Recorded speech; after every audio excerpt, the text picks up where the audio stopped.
ઘરની સફાઈ માત્ર દેખાવ માટે જ નહીં પણ સ્વાસ્થ્ય અને માનસિક શાંતિ માટે પણ જરૂરી છે. જો તમે વ્યવસ્થિત રીતે સફાઈ કરવા માંગતા હો તો નીચે મુજબના નિયમો અને ટિપ્સ અનુસરી શકો છો. ઉપરથી નીચેનો નિયમ. સૌથી મહત્વનો નિયમ એ છે કે હંમેશા ઉપરથી નીચે સફાઈ કરવી. સૌ પહેલાં પંખા, પડદા અને અભરાઈઓ સાફ કરો. ત્યારબાદ ફર્નિચર અને છેલ્લે ભોંયતળિયું ફ્લોર સાફ કરો. જો તમે પહેલા કચરો કાઢી લો અને પછી પંખા સાફ કરો તો ધૂળ ફરીથી નીચે જ પડશે. અંદરથી બહાર તરફ. કોઈ પણ રૂમ સાફ કરતી વખતે રૂમના સૌથી અંદરના ખૂણાથી શરૂઆત કરો અને સફાઈ કરતાં કરતાં દરવાજા તરફ બારે આવો. આનાથી તમે સાફ કરેલી જગ્યા પર ફરીથી ચાલવું નહીં પડે. ડિક્લટર. બિનજરૂરી વસ્તુઓ દૂર કરવી. સફાઈ શરૂ કરતા પહેલા જે વસ્તુઓ કામની નથી તેને હટાવી દો. તૂટેલી વસ્તુઓ, જૂના છાપા કે નકામા પ્લાસ્ટિકના ડબ્બાઓનો નિકાલ કરો. ઓછી વસ્તુઓ હશે તો સફાઈ ઝડપથી થશે. સફાઈનું સાચું લિસ્ટ. બધું એકસાથે કરવાને બદલે કામને વહેંચી દો. સફાઈનો પ્રકાર. કામ. રોજિંદી પથારી ઠીક કરવી, વાસણ માંજવા, કચરો પોતું, કિચન પ્લેટફોર્મ સાફ કરવું. સાપ્તાહિક. બાથરૂમ ઘસવું, ફ્રીજ સાફ કરવું, પંખા અને બારીઓના કાચ લૂછવા. માનસિક. કરોળિયાના જાળા કાઢવા, પડદા ધોવા, કબાટ ગોઠવવા. Smart tip. સૂકું પહેલાં, ભીનું પછી. પહેલાં કોરા કપડાથી ધૂળ ઝાપટી લો, પછી જ ભીનું પોતું મારો. ધૂળ પર સીધું પાણી નાખવાથી કાદવ જેવું થઈ જશે. કુદરતી સફાઈ. જો તમે કેમિકલ ટાળવા માંગતા હો તો લીંબુ, ખાવાનો સોડો અને વિનેગરનો ઉપયોગ કરો. તે ડાઘ કાઢવામાં ખૂબ અસરકારક છે. વસ્તુઓ જગ્યા પર રાખો. સફાઈનો સુનેરી નિયમ એ છે કે જે વસ્તુ જ્યાંથી લીધી હોય ત્યાં જ પાછી મૂકવી. આનાથી ઘર ક્યારેય અસ્તવ્યસ્ત નહીં લાગે. મ્યુઝિક સાથે સફાઈ. સફાઈ કંટાળાજનક લાગી શકે છે, તેથી તમારું ગમતું સંગીત કે પોડકાસ્ટ ચાલુ રાખો. તેનાથી કામ ઝડપથી પતશે અને તમે થાકશો નહીં. 15 મિનિટનો ગોલ્ડન રૂલ. જો તમને આખું ઘર સાફ કરવાનો કંટાળો આવતો હોય તો ટાઈમર સેટ કરો. દિવસમાં માત્ર 15 મિનિટ કોઈ પણ એક ખૂણો કે કબાટ સાફ કરો. આ આદતથી ક્યારેય કચરો જમા નહીં થાય અને તમને ભાર પણ નહીં લાગે. કિચન માટે ખાસ નિયમો. રસોડું ઘરનો સૌથી મહત્વનો ભાગ છે. તેની સફાઈ માટે આ ધ્યાનમાં રાખો. રાત્રે જ સફાઈ. ક્યારેય પણ ગંદા વાસણ સિંકમાં રાખીને સૂવું નહીં. રાત્રે કિચન પ્લેટફોર્મ સાફ રાખવાથી સવારે કામ કરવાની મજા આવે છે અને વંદા કે જીવાત થતી નથી. ચીકાશ દૂર કરવા.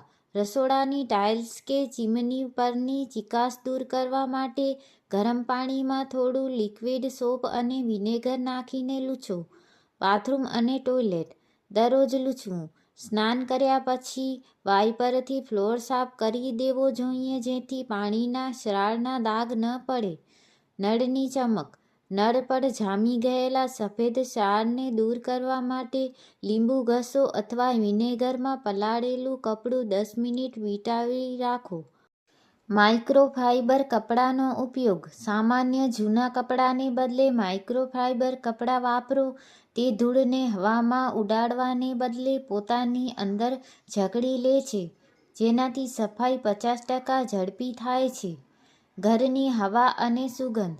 માત્ર દેખાવ જ નહીં, ઘરની સુગંધ પણ સફાઈનો ભાગ છે. બારીઓ ખુલ્લી રાખો જેથી તાજી હવા અને સૂર્યપ્રકાશ આવે, જે બેક્ટેરિયાનો નાશ કરે છે.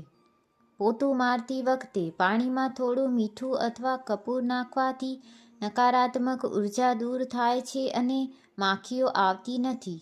સંગ્રહ કરવાની રીત. Vertical storage.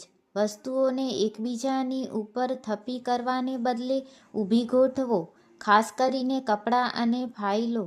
આનાથી બધી વસ્તુઓ દેખાશે અને વધુ વિખરેલું નહીં પડે. લેબિંગ, ડબ્બાઓ પર નામ લખેલા સ્ટીકર લગાવો જેથી ઘરના દરેક સભ્યોને ખબર પડે કે કઈ વસ્તુ ક્યાં રાખવાની છે.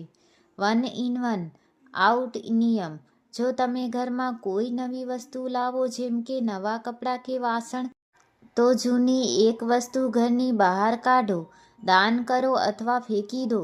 આનાથી ઘરમાં વધારાનો સામાન ભેગો નહીં થાય. 2 મિનિટનો નિયમ: જો કોઈ કામ કરવામાં 2 મિનિટથી ઓછો સમય લાગતો હોય તો તેને પછી કરવા માટે ન છોડો.